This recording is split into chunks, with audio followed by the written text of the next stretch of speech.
Star Wars The Rise of Skywalker is set to end the sequel trilogy and the entire Skywalker saga itself by writer and director J.J. Abrams and Chris Terrio.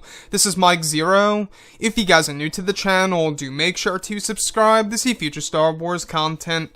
Now, one thing about this film that a lot of people are really excited about is, of course, exactly what J.J. Abrams is going to do in this movie that's really going to change our entire view on the sequel trilogy and how Star Wars works as a franchise.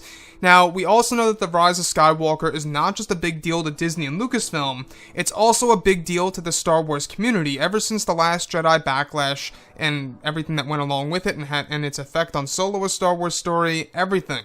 So what's really intriguing is that these past couple of weeks or so, we've been learning a whole lot more about this film, and when it all comes down to one of the set leaks, it's described that during the month of January, a sequence that was filmed between both Mark Hamill, Adam Driver, and Daisy Ridley featured a scene that involves a first look into the netherworld of the Force for the first time in the Star Wars franchise on film. It's described that George Lucas had a hand in improving this idea by J.J. Abrams during some of the rewrites of the script in the film, giving fans a better understanding of what the Force really is visually. It's also said that George Lucas was involved in the biggest revelation at the end of the movie that will make a massive impact on the characters of Rey, Kylo Ren, and Luke Skywalker. It said that some of George's ideas were transferred over into the ending sequence during its final frames that is said to change Star Wars lore in a unique and satisfying way. So the fact that George Lucas approved the idea of introducing the netherworld of the Force in a very unique and visual way in Star Wars Episode 9, to me, really has me very excited about where this film is going and exactly what J.J. Abrams plans to do in order to truly end the Skywalker saga and introducing new ideas that are going to be made canon in Star Wars The Rise of Skywalker. So, first things first, alright, we do know that J.J. Abrams and Kathleen Kennedy confirmed this a couple of weeks ago, that George Lucas was involved with this movie. They consulted with him, he approved tons of ideas, including this one involving the netherworld of the Force, but not just that, George was also involved in the final frames of the movie that is said to change Star Wars lore in a satisfying and unique way. So, we do know that this movie has a resurrection to a certain extent, and I'm starting to believe that that is exactly what George Lucas was involved with during the final frames of the film. Now, like I said, we do know that resurrection is going to be a part of this movie. We're not quite sure exactly what character it's going to be geared towards.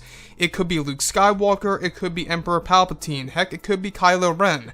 And honestly, I'm starting to believe that it probably would be Kylo Ren at the end of the day, where Kylo Ren dies, and then he is resurrected as a good man once again as Ben Solo. I could see them doing something like that because it's a reverse of Return of the Jedi.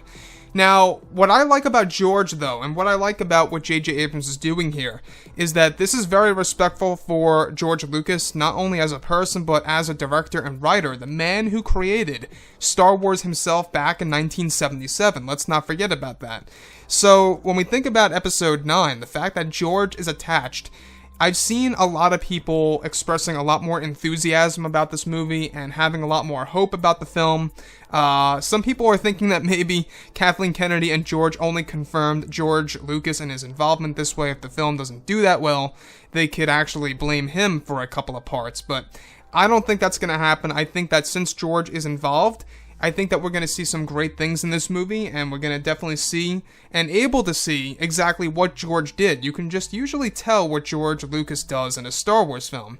So, what I find very great about this is getting our first look at the netherworld of the Force. Now, we heard about this lightly a couple of months ago. You guys may recall Mark Hamill was said to shot a big sequence over at Cardington during the month of January, where he was basically in the middle of a 360-degree green screen that was going to be replaced by CGI, where that CGI would basically give us a first look at what the netherworld of the Force really looks like.